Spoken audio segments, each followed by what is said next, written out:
Traffic stalled without warning. The city always did this. Noise compressing into a single impatient breath. She stepped closer to the curb, annoyed but unbothered, and caught her reflection in the dark mirror of a luxury car's window. The glass was tinted so deeply it looked black, polished, perfect. She leaned in slightly, smoothing her hair with 2 fingers, checking the faint smudge of lipstick at the corner of her mouth. It was automatic. The kind of careless habit people have when they believe no one is watching. Her reflection stared back, crisp and unaware. That was the mistake. Inside the car, behind the silence, a man had already noticed her. He hadn't meant to. The car had stopped, the street had stalled. His attention should have remained where it always was. On schedules, numbers, threats that hadn't yet spoken aloud. But the movement outside the window caught his eye. A woman leaning close, not flirting. Not performing. Just existing, unguarded. The way people are only unguarded when they believe the world isn't looking. He watched her, not because she was beautiful, though she was, not because she was bold, though she didn't flinch at the car's presence. He watched her because she looked calm in a city that punished calmness. His gaze sharpened. She adjusted her collar, her eyes flicked to her own reflection, not to him. She didn't see the outline inside. She didn't see the shadow of a man whose attention, once given, did not loosen. This was the moment anonymity ended. The driver noticed the shift immediately. He'd learned to read silence better than speech. "Sir?" he asked softly. The man didn't answer. His eyes stayed on the woman outside, on the precise line of her jaw, the way she tilted her head as if the world were something she could negotiate with posture alone. She stepped back from the window, satisfied with what she saw, and turned away. That should have been the end of it, a nothing moment, a stranger reflected and forgotten. But the man inside the car did not forget. He never did. His memory worked like a ledger. Faces were entries. Events were debts. She took 3 steps toward the crosswalk. The traffic light changed. No one moved yet. The city held its breath again. The man leaned forward just enough for the glass to catch his outline, though she was already facing away. He spoke then, finally, his voice low and even. "Slow," he said. The driver eased the car forward as the traffic began to crawl. She didn't notice at first. She crossed the street with the rest of the pedestrians, slipping into the crowd, her coat brushing strangers who meant nothing and would remain that way. The car followed at a respectful distance. Not close enough to alarm. Not far enough to lose her. The man inside did not smile. He did not speculate. He memorized the way she walked when she wasn't trying to impress anyone. The slight hitch in her step when she avoided a puddle. The fact that she never once looked over her shoulder. That detail mattered most. People in this city learned to look back early. The driver checked the mirror again. "Do you want her file?" he asked, already knowing the answer. There was a pause, not hesitation, calculation. "Not yet," the man said. Outside, she reached the opposite sidewalk and stopped near a vendor, pulling her phone from her pocket. Her reflection appeared again, briefly, in another car window, then disappeared as she stepped forward.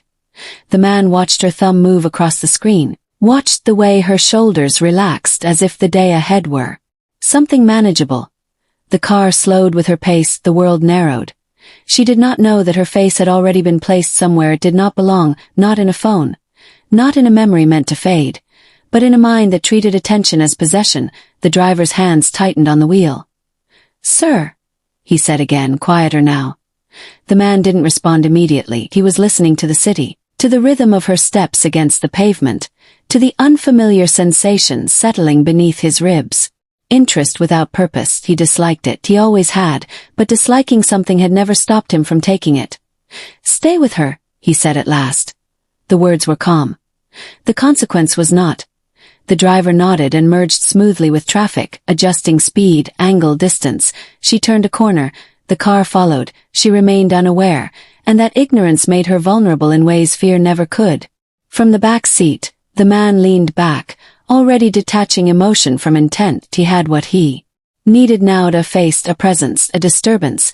Where it would lead was not yet clear, but one thing had already changed. He would recognize her anywhere, and in his world, being recognized was never harmless. So when the driver asked the question that mattered most, the one that crossed the line from observation to action, the man answered without looking away. "Why?" the driver said. "Why follow her?" The man's voice came steady, almost bored. "Because," he said, "I don't like not knowing why someone isn't afraid." She noticed the car the third time it passed. That was what unsettled her. Not the first time. Cities recycle faces and metal too easily for that. Not the second. Coincidence still has room to breathe then. But the third time was different, slower, smoother, as if the driver had learned the rhythm of her steps. She told herself she was imagining it. She adjusted her bag on her shoulder and kept walking. The sidewalk narrowed ahead, forcing her closer to the road. The car rolled past again, just enough for the tinted glass to catch light. She couldn't see inside. That was the problem. Nothing obvious. Nothing threatening, no sudden stops, no windows lowering, no reason to call anyone or change direction.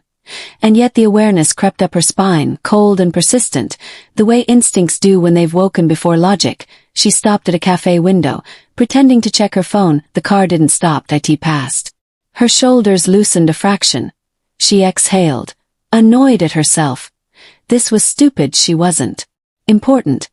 She didn't have enemies. She stepped away from the glass and resumed walking, turning down a side street she used often. A block later the car appeared again, coasting at the intersection ahead. That was when the unease hardened into something sharper. Being unsure is worse than being afraid. Fear gives you rules. Uncertainty only tightens them. She slowed, her pulse picked up. She crossed the street without looking back, forcing herself not to run. The car turned with her, smooth as if guided. She felt it then, the loss of space. The sense that her path was narrowing without anyone touching her. She ducked into a convenience store, letting the door chime announce her entrance. She lingered by the drinks, watching the reflection in the glass fridge doors. The car rolled past the storefront and disappeared. She waited another minute. No car. She paid for a bottle she didn't need and stepped back outside. The street looked ordinary again. People passed. Cars moved. She told herself it was over. That was when she heard the engine idle behind her, not close, not loud. Just present. She didn't turn, she walked faster. The engine matched her pace. She cut across the street again. The engine slowed, then followed. She was running out of ways to pretend this was nothing. Inside the car, the man watched her pattern change. He saw the moment she stopped telling herself stories, the slight tension in her shoulders. The way her head tilted, listening. The driver glanced back once. "She knows," he said. The man didn't answer. He was already ahead of her fear, mapping it. He raised one finger. The driver understood and pulled the car over, parking casually. Engine still running, they waited. She walked past without looking, heart hammering. Every sense stretched. She passed the car. That was worse. She could feel the weight of it now. Close enough to touch. She reached the corner and turned sharply. The car didn't follow immediately. She reached the next block before she dared glance back. The street was clear. Her chest burned. She slowed, trying to look normal, trying not to attract attention. That was the false safety. The kind that convinces you the danger has passed when it has only repositioned. Inside the car, the man was already done watching. "Run her," he said quietly. The driver tapped the screen mounted near the console. Names populated, databases spoke. A life began assembling itself in fragments. Education. Employment. Medical history. Empty spaces. The man leaned forward, interest sharpening. "There," he said. The driver paused. "That's unusual." The file hesitated before completing, as if something resisted being catalogued. A tag appeared at the bottom. Not read. Not urgent. Gray, neutral. Useful. The driver frowned. "That's not a risk classification," he said. "It's not supposed to." "I know," the man said. He watched the word settle on the screen. Useful meant potential. IT meant leverage not yet defined. IT meant someone hadn't chosen a side but could be made to. She turned another corner, finally losing sight of the car. She didn't know she had just been filed. She didn't know her life had been reduced to attributes and gaps. But she felt the aftershock of attention. The way you feel a stare. Long after it ends, she stopped beneath a streetlight and forced herself to breathe. She hadn't been touched. She hadn't been spoken to, and yet something irreversible had already happened. The man leaned back, satisfied. "Keep it quiet," he said. "No contact." The driver nodded. For now, the man agreed. He watched the map update as her location drifted farther away. She believed she was free again. That belief would not last. From inside the car, the glass did more than hide him. IT separated him from consequences. The city moved past in layers, pedestrians, lights, noise. But none of it touched him unless he allowed it. He wasn't a man who reacted, he was a man who decided. That was the difference. He didn't ask who she was because curiosity demanded it. He asked because patterns mattered, and patterns, once identified, could be used. He watched the footage again later, alone this time. The slight pause when she sensed eyes on her. The choice to cross the street without looking back. The way she entered a store instead of panicking. These weren't random reactions, they were learned responses. She had been watched before, she had survived it. He didn't smile, he rarely did. Smiling implied pleasure. This was closer to confirmation. He owned networks that never appeared on paper, transportation, security, contracts that dissolved people without sound. Violence, when necessary, was clean and forgettable. But most of his power came before violence, before threats, before anyone realized they were already cornered. That was how he preferred it. She was already inside his reach, she just didn't know it yet. The driver waited for instruction. "Do nothing visible," he said. "No pressure and no contact." The driver hesitated. "If she's useful, then she stays unaware," he finished. Useful things lasted longer when they didn't know what they were being used for. He studied her background in pieces, not all at once. He liked to leave space between facts. IT showed him what was missing. There were gaps, where people should have been. There were moves that didn't align with ambition. There was resilience without reward. She worked a job that didn't fit her education. She lived modestly in a part of the city, where modesty usually meant hiding. There were no obvious protectors, no debts, no affiliations. That made her rare. Rare things attracted attention, whether they wanted it or not. This wasn't interest, it was evaluation. He didn't imagine her face when he closed his eyes, he imagined her responses. How she would react to opportunity, to fear, to authority. He imagined how long it would take before she realized a door had closed behind her. He didn't rush. Rushing broke things. He set quiet conditions. Instead, that a call to a firm that didn't know his name but answered his requests, a conversation that shifted a hiring list, a suggestion placed where it would feel like coincidence. He didn't plan to appear as himself. Not yet. Men like him were better introduced as absence than presence. He would meet her as something harmless or useful or forgettable. That was always the first role. He leaned back as the car merged into traffic, already thinking several moves ahead. The city didn't know it had adjusted. Around her. That was the nature of real power. It bent environments before it touched people. Meanwhile, she went home, she locked her door, she checked the street from her window. She told herself she was tired, that the day had been long, that she was imagining patterns where there were none. She didn't know her name had already passed through rooms she would never enter. She didn't know decisions had been made that did not require her consent. She felt a strange restlessness she couldn't explain. Pressure behind her ribs that wouldn't ease. That was the residue of attention. The kind that lingered even when the watcher was gone. He reviewed the city calendar the next morning. Events he rarely attended, locations he avoided unless necessary. He marked one quietly, not because it interested him, but because it would put him near her without raising questions. The trick was not to move her toward him. The trick was to let her move herself. He arranged it so an opportunity would appear natural. Problem that needed solving, a chance meeting that felt accidental. He would watch how she stepped into it, if she resisted, if she adapted, if she asked questions. He had learned long ago that people revealed everything at thresholds. The moment before they entered something they couldn't exit, he closed the file. Not because he was finished with it, but because it was no longer just information. She was a variable now. And variables required testing. He stood and straightened his jacket, the motion. Precise, practiced, he was already inserting himself into her future. She just hadn't met him yet. And when she did, she wouldn't see the man behind the glass, she would see what he allowed. The email arrived just after midnight. She almost deleted it.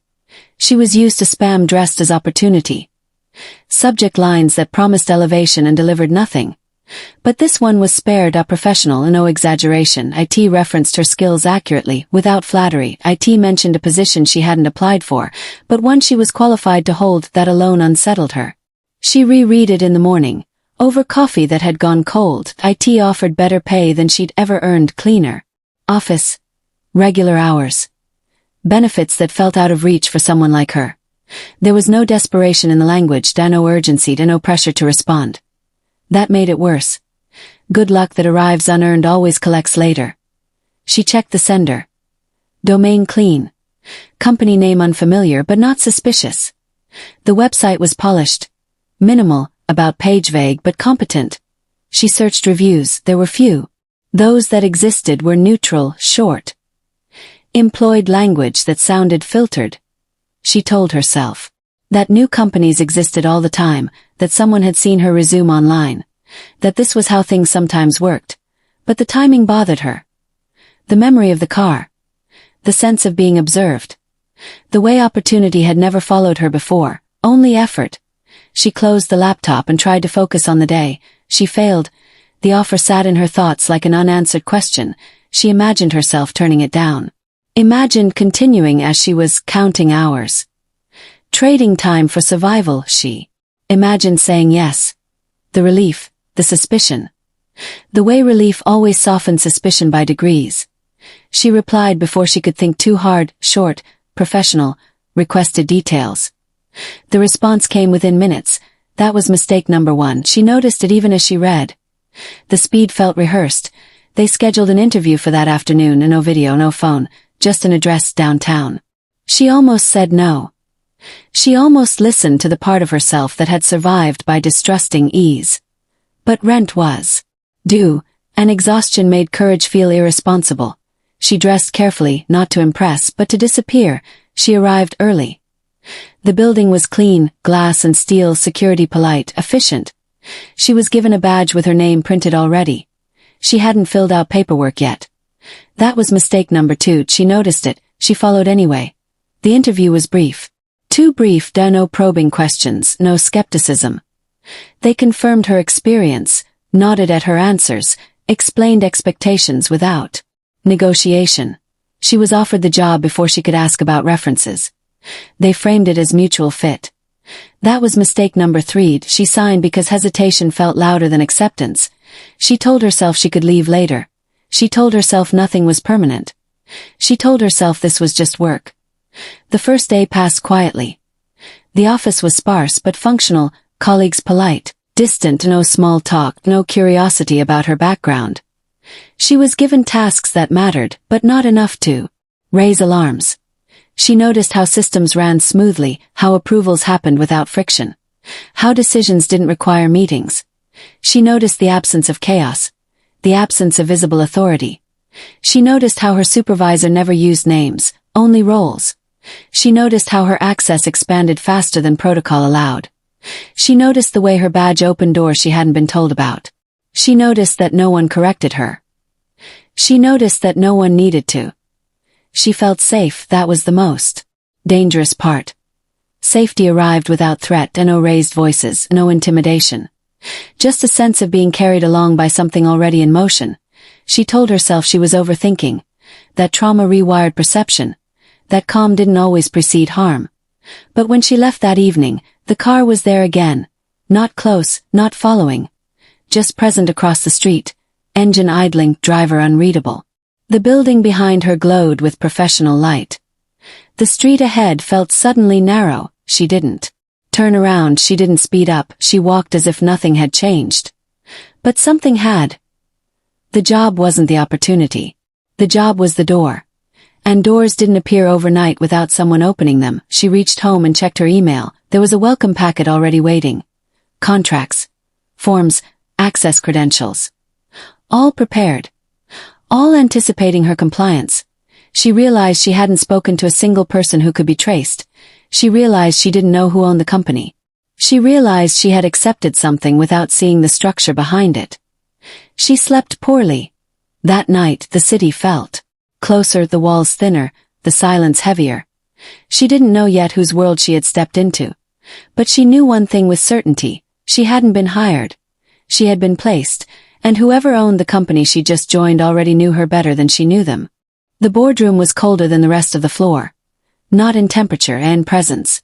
She noticed it the moment she stepped inside. Long table, dark glass, walls that absorbed sound instead of reflecting it, no windows. She took a seat near the end, instinctively choosing a place that suggested temporary. She was early again. She was always early when she didn't want to be seen. People filtered in without conversation, and no greetings, no introductions. They sat like pieces already arranged. She felt it then. The sense she'd walked into a finished scene. She checked the agenda on the screen. Nothing but a title, internal alignment. She didn't know what that meant. The door opened, no announcement, no pause. The room shifted anyway. Chairs straightened, spines aligned. She recognized the change before she recognized the man. He walked in with the same quiet confidence as the figure behind tinted glass, no hurry, no display. Just inevitability, her breath caught before her mind caught up. She knew that walk, she knew the distance he kept from people. She knew the way he looked without appearing to look. It was him. The man from the car window.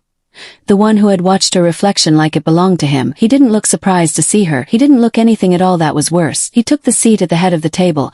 Someone stood to speak. He raised a hand once, not sharply, not high. Just enough the room went silent.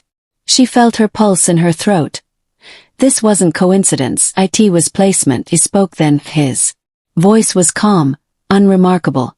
Even kind if you didn't know what to listen for. He welcomed everyone, not by name, WY role. He spoke about direction, alignment, expectations. His words carried no emotion, but they landed with weight. She tried not to look at him. She failed. He met her eyes once, held them for half a second. Long enough to confirm recognition, short enough to deny intimacy. She understood then. He hadn't followed her. He had positioned her.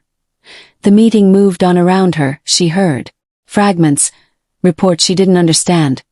Decisions she hadn't known were hers to observe. She realized too late that she wasn't there to learn.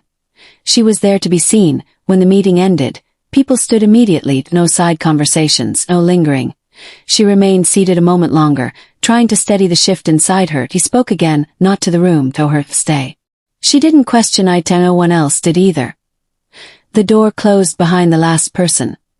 The silence changed shape. He turned in his chair finally, faced her fully. She felt the pressure of that attention like a hand at her back. She waited for him to explain. He didn't. He asked one question instead. Did you like the job offer? The simplicity disoriented her. She answered honestly. It was generous. He nodded. Generosity is leverage. He said it like an observation, not a warning. She swallowed. He stood, moved around the table slowly.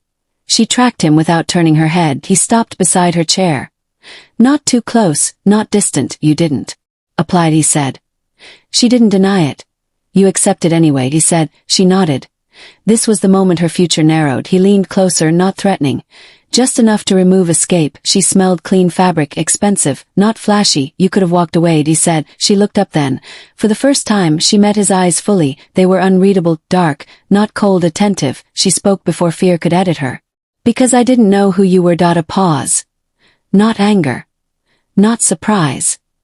Something else passed through his face. Approval maybe. Or relief. He straightened. That is the only reason you're here. The words landed heavier than a threat. She understood the cost then. Not of refusal, but of acceptance. He moved back to the head of the table. You weren't hired, he said. You were chosen. The sentence closed something inside her. She saw the chain now. The car, the job, the speed, the access. She wasn't an employee, she was an asset. And assets were kept close. She asked the question she shouldn't have. Why me? He considered her. The way one considers risk. Not value. You looked into my window, he said. And didn't flinch. That was it. No flattery. No romance, no explanation that softened the truth. She felt the moral weight settle. Not fear. Not yet. But understanding. She had crossed into a story where leaving wasn't neutral. Where proximity had consequences. Where being noticed came with debt. She realized then that whatever he wanted from her wasn't immediate. It wasn't simple. And it wasn't harmless. He didn't want her gone. He wanted her close. And closeness in his world was never free. The rules didn't arrive all at once. They slid in quietly. Disguised as help. The first was small, a badge upgrade. She was told it was for convenience, access without waiting. She accepted because it sounded harmless. Then a driver appeared at the end of her shift. He didn't introduce himself. He already knew her name. I'm assigned to you now. He said it like whether. She hesitated. The driver smiled politely. Security policy, he said. She didn't remember agreeing to that. The next morning her desk had moved. Closer to the inner offices. Closer to glass that didn't reflect, out of the casual flow. She was told it improved collaboration. She noticed the camera angle immediately. It followed the desk, not the room. She started receiving her schedule in advance. Meeting she didn't remember requesting, time block she hadn't chosen, they called it structure. She felt it as narrowing, she tested it once. Left early without notice. Her phone vibrated before she reached the elevator. Where are you going? The text was neutral, not angry, not curious, informational. She typed back home to pause. Then another message. The driver will take you. She stopped walking, she turned slowly. The driver was already there waiting. She didn't argue, she didn't smile either, she just got in. The city passed outside the window unchanged. But the distance between her and it felt longer. She began noticing patterns. She was never alone in hallways. Someone always passed by, someone always lingered, no conversations. Just presence. She wasn't followed. She was accompanied. That was worse. She tried to refuse once. She said she preferred walking. The response came quickly. It's not safe. She asked why to no answer. She asked who it wasn't safe from. The reply came hours later. We don't discuss hypotheticals. That night she checked her lease. Noticed a clause she didn't remember signing, security addendum. She called the building manager. He answered on the first ring. Yes, it was authorized. Yes, it was temporary. No, it couldn't be removed. She hung up, feeling something essential shift. This was the moment independence stopped being assumed. She began adjusting her behavior. Not because she was told to. Because resistance required energy and she was learning where it would be wasted. She stopped choosing routes, stopped choosing lunch spots, stopped choosing silence. Even her phone felt different. Some calls didn't ring, some messages delayed. She wasn't sure if it was malfunction or design. She asked him once. Carefully. Not accusing. Why all this? He didn't look up from the document he was reading. Protection, he said. From what? She asked. He turned the page. You're asking the wrong question, he said. She waited. The correct one is who, not what. He finally looked at her, not threatening, not reassuring, measuring. She felt the answer wasn't meant for her. Yet, the escorts multiplied 0.2 instead of 1, then 3 when she traveled. The driver never spoke unless spoken to. And even then only to confirm. She noticed the way strangers looked at her now. Not with interest, with calculation. She had become marked. She didn't know by who. That ignorance pressed heavier than fear. She tried to speak to a coworker casually. Asked if this was normal. The woman's smile tightened. She glanced down the hall before answering. Some people attract attention, she said. And attention attracts policy. She didn't ask follow-up questions. The building itself began to feel complicit. Doors opened before she touched them. Lights adjusted automatically. She wasn't lost, she was guided. She realized then safety had arrived without exits, not locked, not chained. Just narrowed until choice was theoretical. She found her old routine dissolving. Her independence didn't vanish in a dramatic moment. It eroded. In paperwork, in escorts, in polite insistence. She wasn't forced, she was managed. That night she heard voices outside her apartment, low, controlled. She didn't open the door. She didn't need to. Her phone buzzed. Stay inside. She obeyed because fear had finally arrived. But it wasn't fear of him. It was fear of everything else he hadn't named. She sat on the edge of her bed and understood something fundamental. He wasn't protecting her from danger, he was protecting something else from her. And whatever that was had decided she mattered enough to watch. She lay back and stared at the ceiling, listened to the quiet. She wondered who would benefit if she disappeared. And more frighteningly, who would lose control if she did. The change wasn't announced, it seeped in. She felt it first in the pauses. Conversations that stopped when she entered, eyes that lifted then slid away too late. People knew her name now. Not from introductions, from proximity. She noticed it in the elevator. The way shoulders stiffened when she stepped in. The way someone exited early rather than ride one floor with her. Work. The whispers weren't loud, they were careful. Questions wrapped in compliments. How is it working so close to him? You must be important, they said it lightly, but their eyes measured her response. She answered vaguely. She learned quickly that precision attracted attention. She was mentioned in rooms she had never entered. She knew because meetings were rescheduled without explanation. Because her calendar shifted again. Because someone asked if she was comfortable with the scrutiny. That word stuck, scrutiny. She saw him less but felt him more. His presence traveled ahead of him. Security adjusted when she passed. Receptions stiffened, guards straightened. She hadn't changed, but the space around her had. The city had started counting distance. She felt it when she stepped outside the building. The street didn't look different, but people did. A man across the road stared too long. A woman pretended to be on her phone while watching her reflection in a window. She wasn't followed openly. That would have been crude. This was awareness. She was being placed on a mental map. She heard his name spoken softly once in a cafe. Not in. Feared I in calculation. Someone glanced at her after saying it. She finished her drink and left without finishing the thought forming in her head. That night she received the first message, no sender. Just text, you're closer than you think. She deleted it immediately. Then froze. What did closer mean? Closer to him, or closer to something that had already decided she was a variable? The next day someone she barely knew asked her if she felt safe. IT wasn't concerned. IT was data gathering. She answered yes and watched their relief flicker then disappear. Safety wasn't the right answer. She realized then that in this city proximity was accusation. Not closeness to power. But implication. You were either protected by it or exposed because of it. There was no neutral. She began noticing the pattern of looks. People weren't curious. They were assessing risk. What does her presence mean? Who is she to him? What does she know? Questions stacked silently.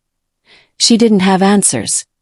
And that made her dangerous. She received another message that evening. This one longer. You don't belong where you are. IT wasn't a threat. Not directly. IT was instruction. She didn't respond. She forwarded it to security. They replied minutes later. We are aware. No further explanation. She didn't know what they were aware of, the sender or the truth behind it. She stopped sleeping well. She woke to the hum of the city and wondered which part of it had noticed her first. Work felt tighter now. Not rules, but reactions. People flinched when she spoke. In meetings, not because she was wrong, but because her voice shifted attention. She had become a signal. She tried distancing herself, left early, avoided common spaces. IT didn't help. The absence was noted faster than presence. She was asked why she'd missed a briefing. She hadn't been invited to. She realized then that even withdrawal was a move. The warning came handwritten. Slipped under her door, no envelope, no fingerprints. She knew because it smelled faintly of alcohol and smoke. She unfolded it. Carefully, point one line, you're in someone else's line of fire. She sat on the floor and reread it until the words blurred. Who would take the time to warn her anonymously? Someone afraid of being seen helping her, or someone making sure she understood the stakes. She didn't know which was worse. She looked out her window. The street below was calm. Cars passed. Life continued.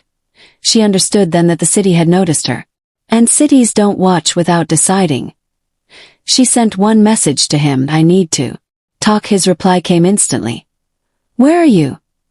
She didn't answer yet. She stared at the phone and felt the narrowing. She wasn't being targeted because of what she'd done. She was being targeted because of where she stood. And someone wanted her removed from his orbit.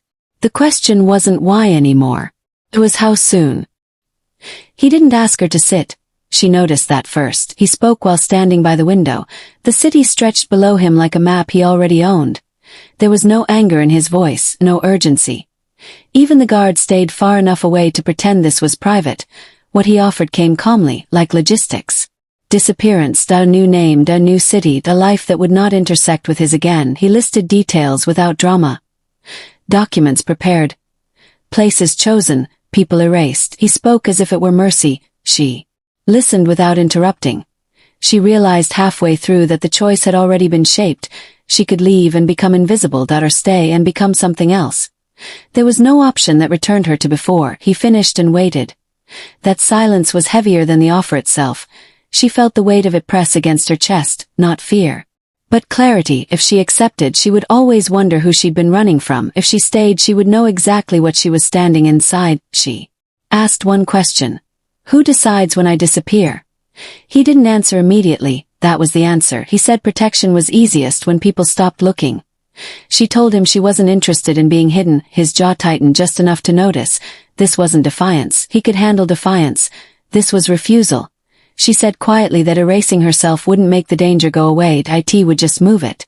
She told him she would rather be seen than erased. She stood before he responded the room. shifted. He stepped closer, not threatening but measuring. The guards adjusted instinctively. He warned her visibility would change everything. She replied that invisibility already had. That was when he understood she wasn't negotiating. She was declaring. She stayed. She walked beside him the next morning through the building that had learned her name.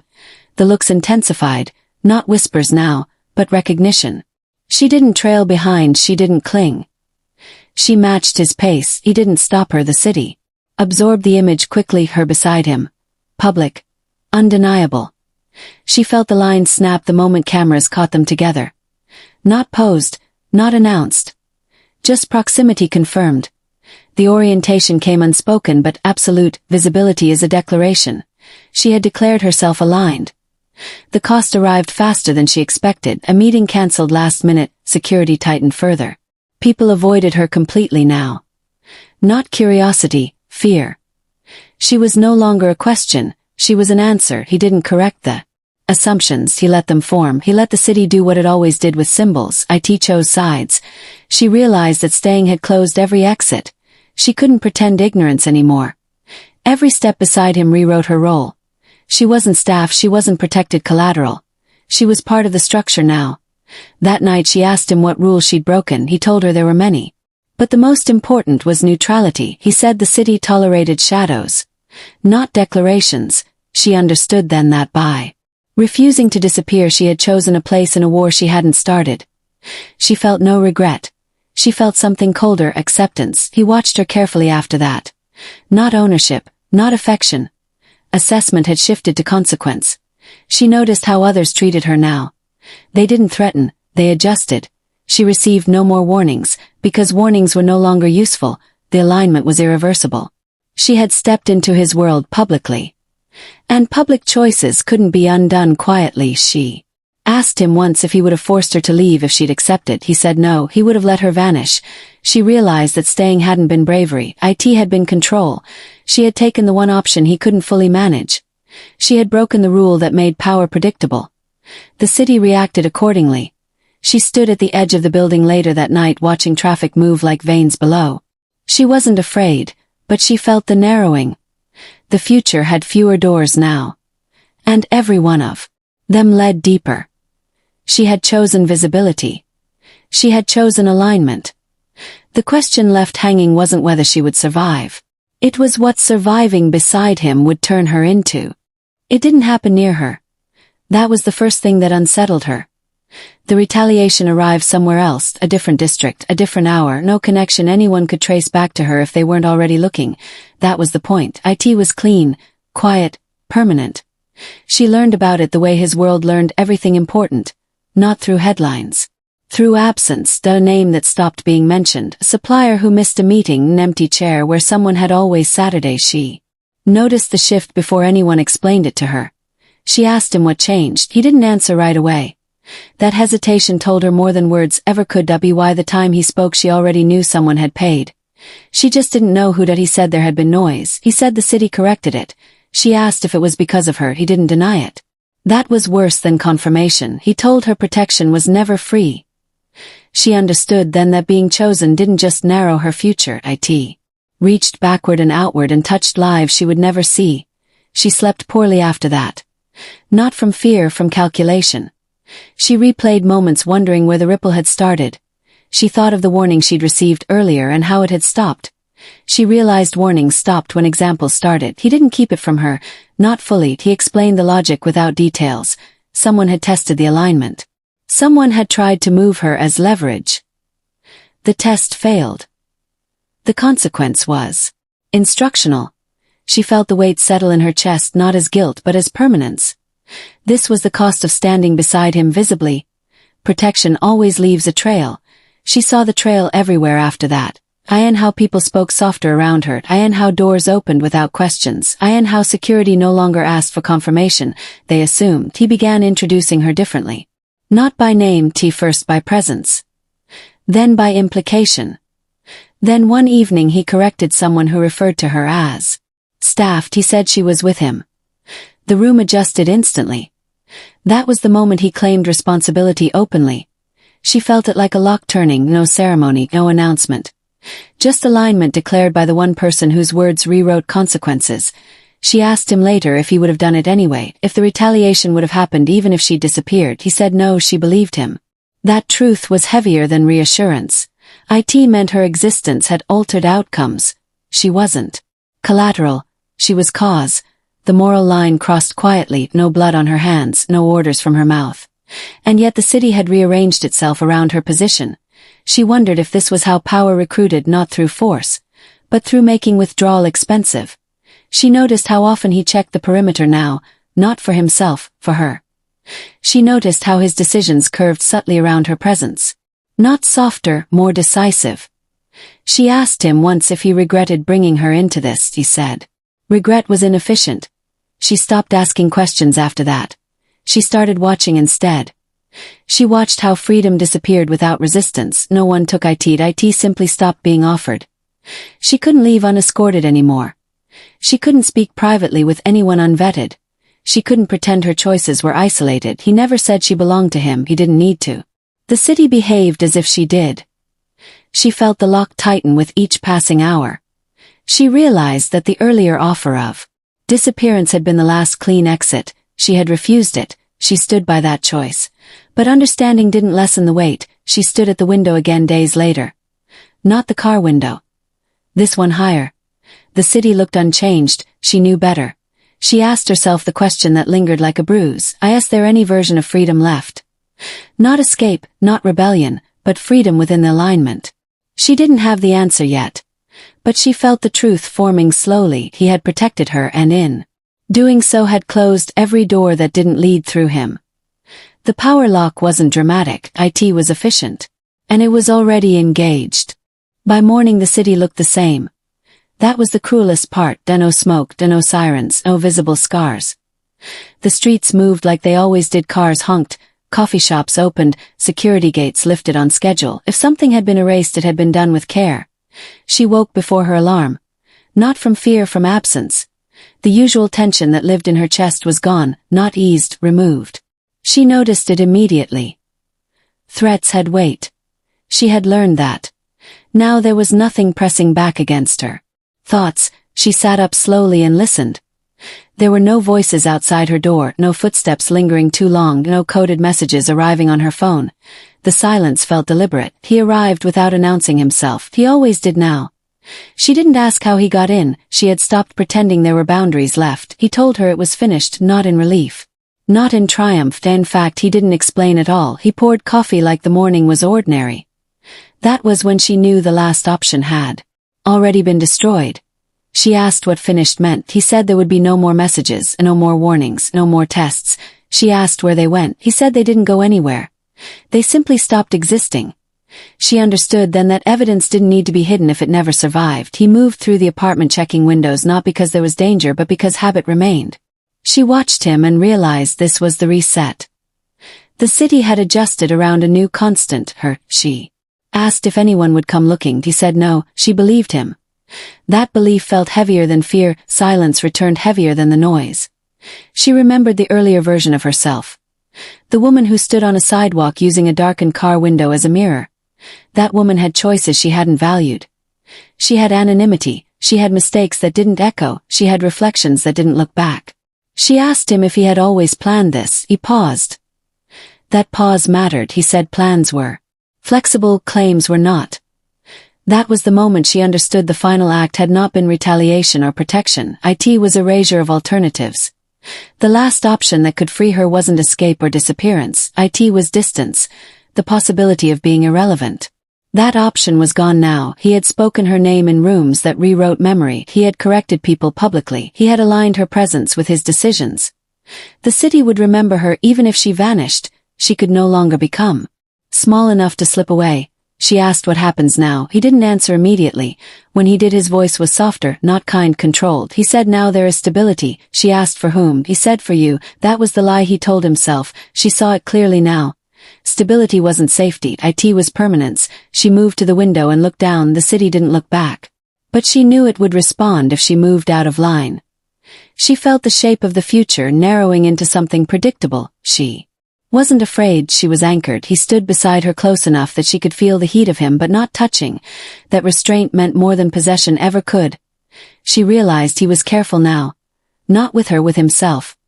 Feeling had altered his calculus. But not his outcome. She thought of how easily things had been erased overnight. How little resistance it took when power decided quietly. She wondered how many mornings like this the city had survived. She asked one last question, the only one that mattered now. She asked if she had a choice left. He didn't lie. He said choices remain. They just no longer change the ending. She let that settle. The silence pressed in again. Not threatening, not loud, but heavier. By morning she no longer thought about leaving. She thought about surviving within the claim. She only wanted to check her reflection. That was how it started, a moment of vanity, a moment of nothing. By morning she understood the truth. In his world being seen is not attention, it is selection. And selection is ownership.